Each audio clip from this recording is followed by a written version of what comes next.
আসসালামু আলাইকুম ভিউয়ার্স, আপনারা সবাই কেমন আছেন? আল্লাহর অশেষ রহমতে আমি ভালো আছি। আমি আবারও চলে আসলাম আপনাদের মাঝে আরেকটি রেসিপি নিয়ে।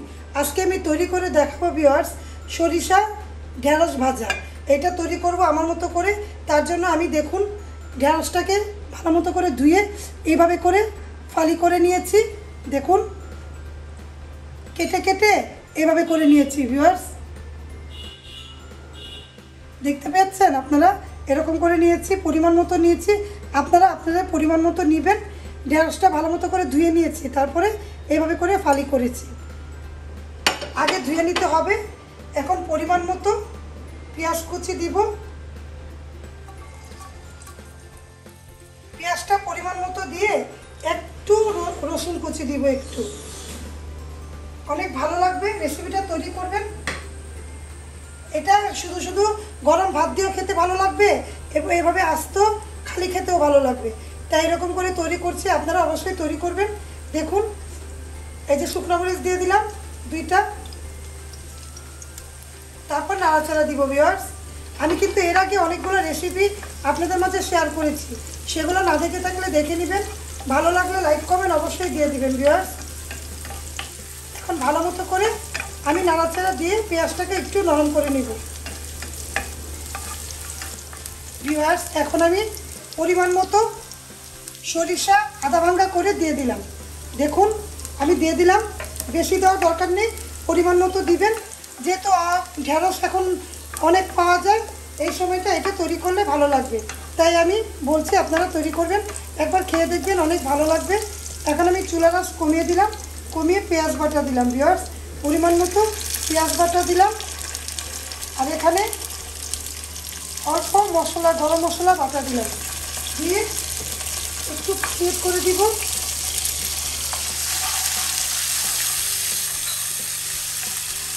তারপরে দিয়ে আর একটু পানি দিয়ে নাড়াচাড়া দিব।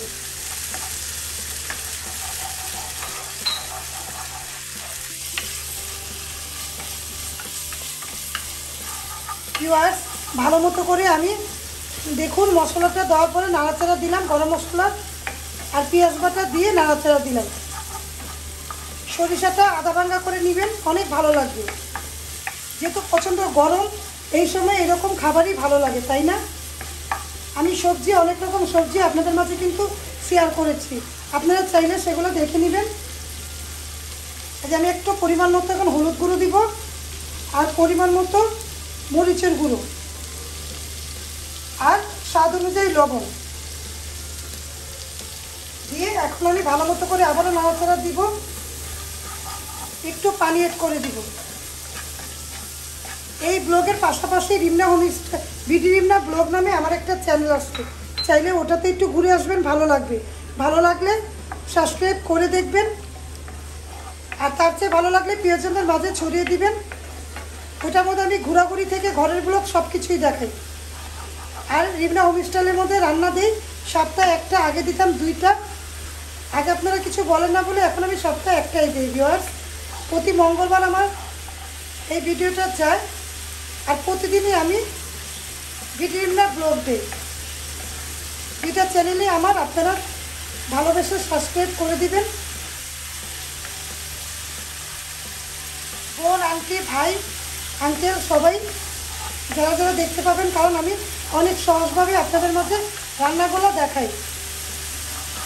ঘরোয়া পরিবেশে যেভাবে রান্না করেন ওই রকম করে আপনাদের মাঝে দেখ, কোনো স্টাইলিশ কিংবা কোনো কিছুভাবে কোনো রকমভাবে দেখি না।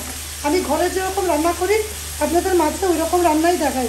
অনেকে আমাকে ফোন দিয়ে বলেছে যে রান্নাগুলো ভালো হয়, অনেক ছেলেরাও রান্না করতে পারে আমার রান্না দেখে। তাই বলছি আপনারা রান্নাগুলো দেখবেন, যদি ভালো মন্দ না হয় তাহলে কমেন্ট করবেন। এখন আমি অনেক সুন্দর ঘ্রাণ এসেছে ভিউয়ার্স, ট্রাই করবেন। ট্রাই না করলে তো বুঝবেন না, ঘ্রাণটা শুধু আমি পাচ্ছি, আপনারা শুধু দেখতে পাচ্ছেন। এখন আমি সেই যে দেখুন ঢেঁড়সগুলো আমি যেভাবে করে কেটে নিয়েছি, এই ঢেঁড়সগুলো আমি দিয়ে দিব। আপনারা বেশি করে করবেন, আমি পরিমাণ মতো নিয়েছি। দিয়ে এখন 1 থেকে 2 মিনিট এভাবে করে নাড়াচাড়া দিব।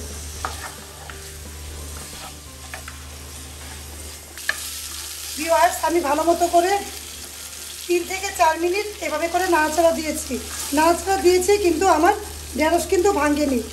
ধীরে ধীরে নাড়াচাড়া দিতে হবে। তারপর আমি পরিমাণ মতো কাঁচামরিচ দিয়ে দিব, দিয়ে হালকা একটু পানি দিব। পানি দিয়ে চুলার আঁচ মিডিয়াম করে, দেখুন আমি দেখাচ্ছি পানি লাগবে কতটুকু আমার সিদ্ধ হতে লাগবে। এই দেখুন দিয়ে তারপরে আমি 3 থেকে 4 মিনিট পরে আমি আসবো। চুলার আঁচ মিডিয়ামে থেকে একটু বাড়িয়ে রাখবো। 3 থেকে 4 মিনিট পরে চলে আসলাম। দেখুন অনেক সুন্দর ঘ্রাণ এসেছে। তারপর আরেকটু আমার সরিষা বাটা সরিষা গুঁড়া দিব, ভালো লাগবে।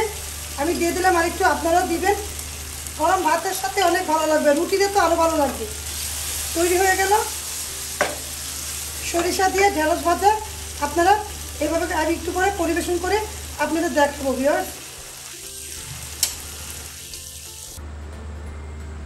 তো ভিউয়ার্স সহজ উপায়ে তৈরি করে নিয়ে আসলাম সরিষা দিয়ে ঢেঁড়স ভাজা। এভাবে করে তৈরি করবেন, অবশ্যই ভালো লাগবে। রেসিপিটা আনকমন হলেও আমার কাছে আনকমন, যেহেতু আমি বানিয়েছি আমার মতো করে। আপনারা অবশ্যই ট্রাই করবেন, ট্রাই করে কমেন্ট করে জানাবেন। আপনারা সবাই ভালো থাকবেন, আমার জন্য দোয়া করবেন। আল্লাহ হাফেজ, আসসালামু আলাইকুম।